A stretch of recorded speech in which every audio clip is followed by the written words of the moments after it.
அன்பார்ந்த சகோதரரே, divine shalom ஊழியங்கள் மூலம் உங்களுக்கு தேவை ஆசீர்வாதத்தையும் வாழ்த்துதலையும் நாங்கள் தெரிவிக்கின்றோம். நீங்கள் சுகமாக இருக்கின்றீர்களா என் அன்பு சகோதரர்களே? உங்களது ஜெப தேவைகளுக்கும் ஆலோசனைகள் கவுன்சிலிங்குக்கும் நீங்கள் எங்களுடன் தொடர்பு கொள்ள முடியும். இலவசமாக உங்களுக்காக ஜெபிக்கவும் ஆலோசனைகளை தரவும் நீங்கள் எங்களுடன் தொடர்பு கொள்ளுங்கள். வாட்ஸ்அப்பின் மூலம் தொடர்பு கொள்ளுங்கள். அன்பானவர்களே, இதுவரை சப்ஸ்கிரைப் செய்த உங்கள் அனைவருக்கும் மனமார்ந்த நன்றிகளை நாங்கள் தெரிவித்துக் கொள்கின்றோம். அன்பானவர்களே, சப்ஸ்கிரைப் செய்யாமல் இருந்தால் தயவாக ஒரு தடவை மட்டும் சப்ஸ்கிரைப் செய்யும்படி அன்பாக கேட்டுக்கொள்கின்றேன். அன்பானவர்களே, உங்கள் நண்பருடனும் இக்காணொலியை பகிர்ந்து கொள்ளுங்கள்.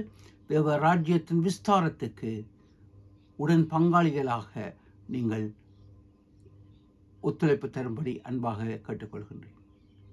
ஒரு விசை ஜெபம் செய்வோம். கர்த்தாவே, அடியனின் வாயின் வார்த்தைகளும் உங்கள் அன்புடைய இருதயத்தின் சிந்தனைகளின் தியானங்களையும் உடைய கரத்திலே ஒப்புக் கொடுக்கிறோம். ராஜா, நீங்கள் பேசுங்கள். உம்முடைய ரகசிய வருகை ரப்சருக்கு நாங்கள் தயார்படுத்த கிருபை தாருங்கள். இவ்வேளையிலும் சரீர வியாதி, மன தூக்கங்கள், மன கிளேசங்கள், பொருளாதார பிரச்சனைகள், குடும்ப சூழ்நிலைகள் இவைகளில் சிக்கி தவிக்கும் பிள்ளைகளை உம்முடைய கரத்திலே வைத்து அவர்களுக்கு பரிபூர்ண ஆசீர்வாதங்களை கட்டளையிடுங்கள், விடுதலை கட்டளையிடுங்கள். வைத்திய சிகிச்சை பெறும் பிள்ளைகளுக்கு வேண்டிய பரிபூர்ண சுகத்தை கட்டளையிடுங்கள். விசேஷித்த நாட்களை கொண்டாடும் பிள்ளைகளை ஆசீர்வதியுங்கள். அவருடைய ஆசீர்வாதங்களுக்கு நன்றி ராஜா. இவ்வேளையிலும் எங்கள் இந்திய இலங்கை நாட்டின் சூழ்நிலைகளை, காலநிலைகளை, அரசியல் சூழ்நிலைகளை நீர் கண்ணோக்கி பார்த்து ஒரு ஆசீர்வாதமான சூழ்நிலைகளையும் காலநிலைகளையும் தர வேண்டும் என்று கேட்கின்றோம். எங்கள் Australia, Canada, England, France, Germany நாடுகளில் எங்கள் சோதரர்கள் இருக்கும் அனைத்து நாடுகளிலேயும் நீர் ஆசீர்வாதங்களை கட்டளையிடுங்கள். நிகழ்ச்சியை கேட்குமுடைய பிள்ளைகள் ஒவ்வொருவரையும் பரிபூர்ணமாக ஆசீர்வதிங்கள். இயேசுவின் நாமத்தில் ஆமென். அன்பானவர்கள், வேத பாடமாக 1 கொரிந்தியர் 15ஆம் அதிகாரம் 50ஆம் வசனம் முதல் 52ஆம் வசனம் 54ஆம் வசனங்களை வாசிக்க கேட்போம். சகோதரரே, நான் சொல்லுகிறது என்னவெனில், மாம்சமும் இரத்தமும் தேவனுடைய ராஜ்யத்தை சுதந்தரிக்க மாட்டாது. அழிவுள்ளது அழியாமையை சுதந்தரிப்பதில்லை. இதோ ஒரு ரகசியத்தை உங்களுக்கு அறிவிக்கிறேன். நாம் எல்லாரும் நித்திரை அடைவதில்லை. ஆகிலும் கடைசி எக்காலம் தொனிக்கும் போது ஒரு நிமிஷத்தில், ஒரு இமைப்பொழுதிலே நாம் எல்லாரும் மறுரூபமாக்கப்படுவோம். எக்காலம் தொனிக்கும் அப்பொழுது மரித்தோர் அழிவில்லாதவர்களாய் எழுந்திருப்பார்கள். நாமும் மறுரூபமாக்கப்படுவோம். அழிவுள்ளதாகிய இது அழியாமையையும் சாவுக்கெதுவாகிய இது சாவாமையும் தரித்து கொள்ளும் போது மரணம் ஜெயமாய் விழுங்கப்பட்டது என்று எழுதியிருக்கிற வார்த்தை நிறைவேறும். அன்பான சோதரர்களே, இன்றைய நாளில் மிகவும் பரபரப்பாக அனைவரும் பேசிக்கொள்ளும் ஒரு பதம் ஆண்டவரின் ரகசிய வருகை ரப்சரை குறித்து. அநேகர் யூடியூபின் மூலம் அவருடைய ரப்சரை குறித்து தாங்கள் தரிசனம் கண்டதாகவும், அவருடைய வருகை குறிக்கப்பட்ட நாளில் செப்டம்பர் 23, 24 நடக்கும் என்று ஆணித்தரமாக கூறிக்கொண்டிருக்கின்றார்கள்.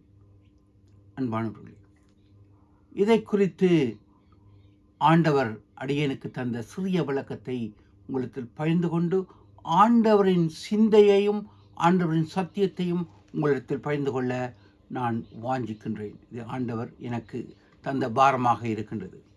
இங்கு பவுலப்போஸ்தலன் 1 கொரிந்தியர் 15ஆம் அதிகாரம் 50ஆம் வசனங்கள் கூறுகின்றார், ஒரு ரகசியத்தை உங்களுக்கு அறிவிக்கின்றேன். நாம் எல்லாரும் நித்திரை அடைவதில்லை.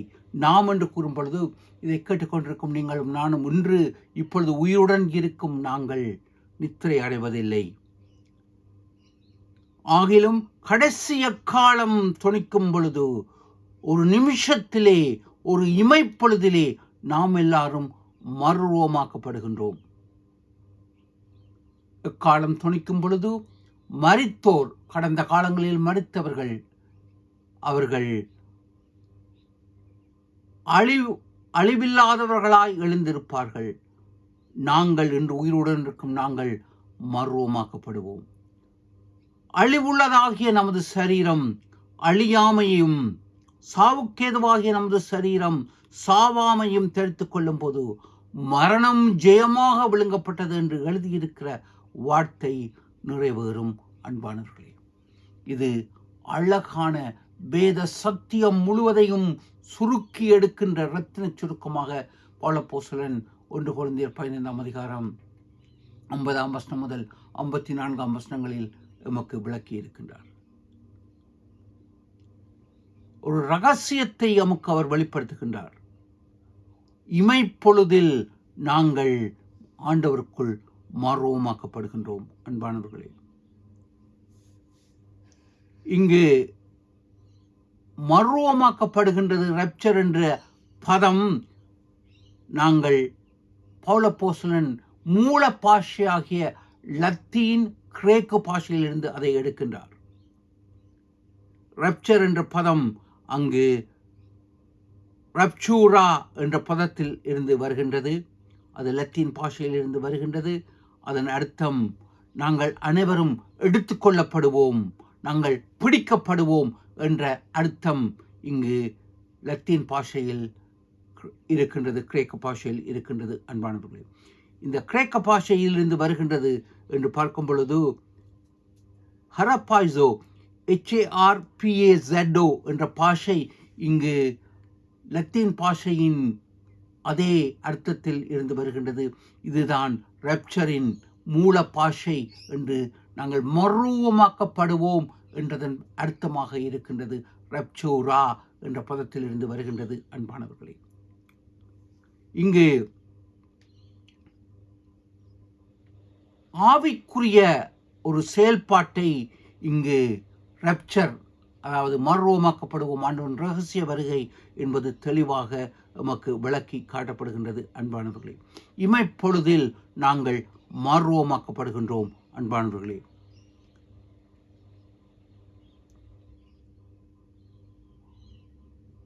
அன்பான சோதரர்களே, இன்றைய நாளிலும் நான் இந்த ரப்சரை குறித்து, ரகசிய வருகை குறித்து உங்களுக்கு நான் பேசப்போவது இல்லை.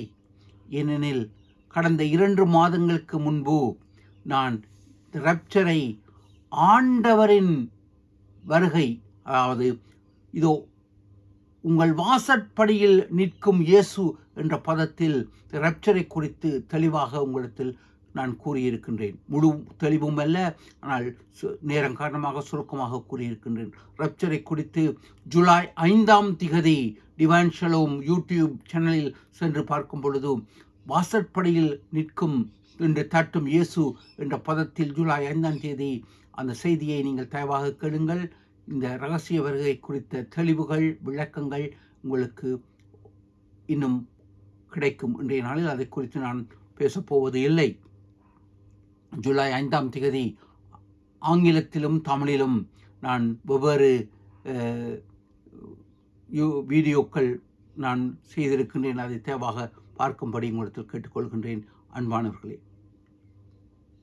இங்கு ஆண்டவரின் வருகை ரப்சர் என்பது 100% உண்மை உள்ளது.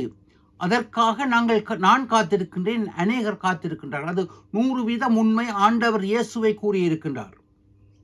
ஆயினும் குறிக்கப்பட்ட நாளில் செப்டம்பர் 23, 24 ஆண்டவரின் வருகை, ரகசிய வருகை ரப்சர் இருக்கும் என்று அநேகர் விளக்கம் கூறிக்கொண்டிருக்கின்றார்கள். அதை சற்று எனக்கு புரியாத புதிராக இருக்கின்றது. அன்பானவர்களே, ஆம், இந்த நாளில், இந்த மாதத்தில், இந்த வருடத்தில் ஆண்டவர் எவ்வாறு என்று கூறுகின்றது சற்று விளக்கம் குறைந்ததாக எனக்கு புரியாமல் இருக்கின்றது. இது ஆண்டவர் தாமே தன்னுடைய வருகையை குறித்து தெளிவாக மத்தேயு 24 அதிகாரம் 36 வசனங்களில் தெளிவாக கூறியிருக்கின்றார். அவர் கூறுகின்றார் தன்னுடைய 2ஆம் வருகையை குறித்து, அதற்கு முன்பு அவருடைய ரப்சரை குறித்து. 2 வெவ்வேறு செயல்பாடுகள். முதலாவது அவருடைய ரப்சர் ரகசிய வருகை, அதன் பின்பு 7 வருஷம் உபத்திரங்களின் பின்புதான் அவருடைய 2ஆம் வருகை. எனவே இந்த ரகசிய வருகையை குறித்து, ரப்சரை குறித்து, ரகசிய வருகையை குறித்தும் 2ஆம் வருகை குறித்தும் ஆண்டவர் மத்தேயு 24 அதிகாரத்தில் தாம் இயேசுதாமே தெளிவாக நாம் விழிப்படைந்து இருக்கும்படி கூறுகின்றார்.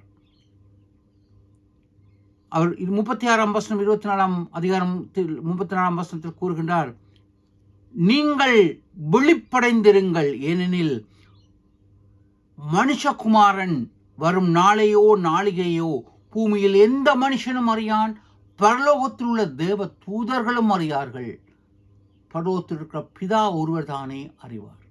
22ஆம் அதிகாரம் 36ஆம் வசனத்தில் எந்த மனிதனும் அறியான், பரலோகத்தில் தேவதூதர்களும் அறியார்கள். அப்படி மனிதனுக்கு இந்த நாளில் இந்த நேரத்தில் வருவார் என்று தெளிவாக கூறக்கூடியதாக இருக்கின்றது. அன்பானவர்களே, இங்கே 24ஆம் அதிகாரம் 31ஆம் வசனத்தில் அங்கு ஆண்டவர் கூறுகின்றார், ஆண்டவர் தாமே மனிதகுமாரனை அவர் கடைசி எக்காலம் துணிக்கும் பொழுது பூமியின் தன் தேவதுடன் வந்து பூமியின் 4 மூலைகளில் இருக்கும் தன்னுடைய பிள்ளைகளை கூட்டி சேர்ப்பார். கடைசி எக்காலம் ஊதப்படும் பொழுது இங்கு யூத சமய கலாச்சார வழக்கம் எக்கால பண்டிகை என்று அழைக்கப்படுகின்றது.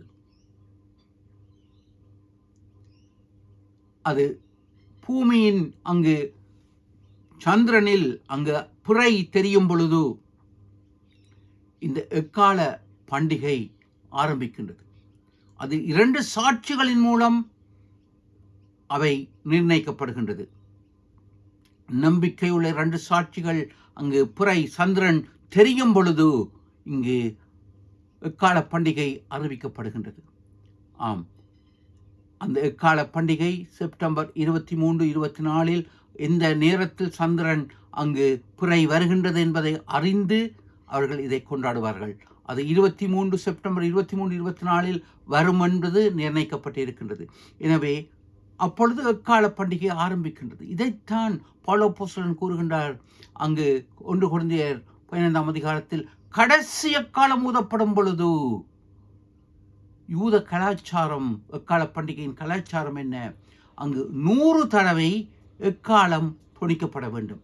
ஒவ்வொரு தடவையும் எக்கால சத்தம் வேறு வேறு ஒலிகள் எழுப்பப்பட வேண்டும். 100 ஒரே சத்தங்கள் அல்ல, ஒரே விதமான ஓசை அல்ல.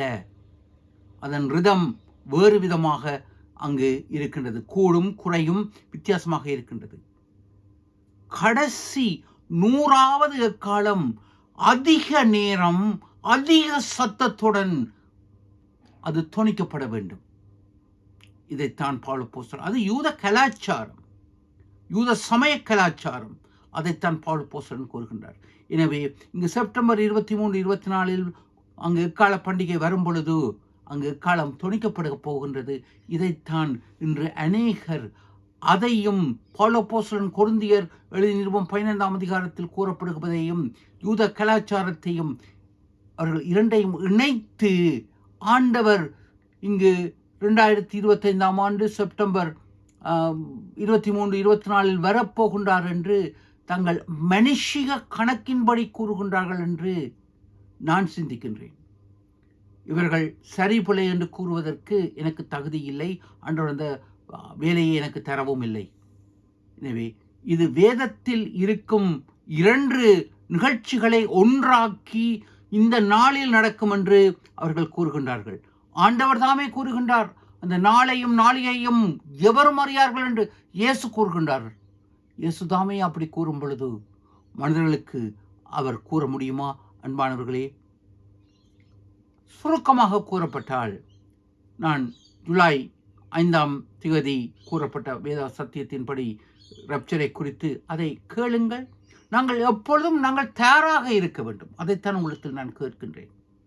இப்பொழுது இந்த இமைப்பொழுதில் ஆண்டவர் வந்தாலும் நாங்கள் அவருடன் செல்வதற்கு தயாராக புத்தியுள்ள 5 கன்னிகைகளைப் போல இருக்கின்றோமா? இதில் முக்கியமான ஒரு பொருள் என்னவெனில், அங்கு ஆண்டவர் தாமே அங்கு 44ஆம் வசனத்தில் கூறுகின்றார், கூடுமானால் கள்ள கிறிஸ்துக்களும் கள்ள போதகர்களும் எழும்பி தெரிந்து கொள்ளப்பட்டவர்களையும் வஞ்சிக்க கூடுமானால் வஞ்சிப்பார்கள். பொய்யான பிரசங்கம், பொய்யான வதந்தி, அங்கு ஹெரசி தியாலஜி, அது தவறான இறைகளை கூறிக்கொண்டிருக்கின்றார்கள். இப்படி கூறி தெரிந்து கொள்ளப்பட்டவர்களையும் கிறிஸ்து அங்கே இருக்கின்றார், கிறிஸ்து இங்கே இருக்கின்றார். தெளிவாக வாசியுங்கள் அன்பானவர்களே. மத்தேயு 24ஆம் அதிகாரத்தை தயவாக வாசியுங்கள், தியானியுங்கள். ஆம், தெரிந்து கொள்ளப்பட்டவர்களையும் வஞ்சிக்க கூடுமானால் வஞ்சிப்பார்கள். இதன் தாற்பயம் என்னவெனில், நாங்கள் செப்டம்பர் 23, 24 ஆண்டவர் வருவார் என்று காத்திருக்கின்றோம். வந்தால் நல்லது, நான் அதற்காகத்தான் நான் காத்திருக்கின்றேன். நான் உயிருடன் இருப்பதே, ஜீவிப்பதே ஆண்டவருடைய வருகை காணுடன் ஜீவிப்பதற்கு. ஆனால் வராவிட்டால் மனிதர்கள் கணக்கின்படி, ஆண்டவரின் சத்தியத்தின்படி மனித கணக்கின்படி அவர் வரப்போவது அல்ல. வராவிட்டால் கிறிஸ்தவமும் கிறிஸ்துவும் அங்கு எள்ளி நகையாடப்பட போகின்றார்கள். வேதத்தின் சத்தியங்கள் பொய்யென்று கூறப்படக்கூடிய நேரங்கள் வந்து விடுகின்றது. கிறிஸ்தவர்கள் போதிக்கும் செய்திகள் பொய் என்று கூறப்பட்டு அநேகர் தங்கள் விசுவாசத்தை விட்டு வழி விலகுவதற்கு பிசாசு செய்யும் எத்தனமாக இருக்கின்றது என்று நான் சிந்திக்கின்றேன். அது பரிசுத்த ஆவியானவர் எனக்கு வெளிப்படுத்தினார் அன்பானவர்களே. எனவே இந்த நாட்களில் நாங்கள் ஜாக்கிரதையாக இருக்க வேண்டும். மனிதர்களின் காலங்களையும் நேரங்களையும் கணக்குகளையும் விட்டுவிட்டு ஆண்டவர் கூறுகின்ற சத்தியங்களை நாங்கள் கேட்போம். எனவே 23 ஆண்டவர் வராவிட்டால் இது மனிதர்கள், கள்ள கிறிஸ்துக்கள், கள்ள போதகர்கள் கூறும் பொய் வதந்தி என்பதை அறிந்து, இவர்கள் கிறிஸ்துவுக்கு எதிரானவர்கள் என்பதை அறிந்து, நாங்கள் இன்னும் ஆண்டவருக்குள் அவருடைய வருகை சீக்கிரம், இப்படி பொய் கூறுகின்ற பொழுது அவருடைய வருகை சீக்கிரம் என்பதை அறிந்து கொள்ள வேண்டும். இவை இன்னும் ஆண்டவருக்குள் ஐக்கியப்படுவோம், எங்களை தயார்படுத்துவோம். அவருடைய வருகைக்கு நாங்கள் பரலோகம் செல்லுவோம். சிந்திப்போம், செயல்படுவோம். தேவன் தாமே உங்களை ஆசீர்வதிப்பார்.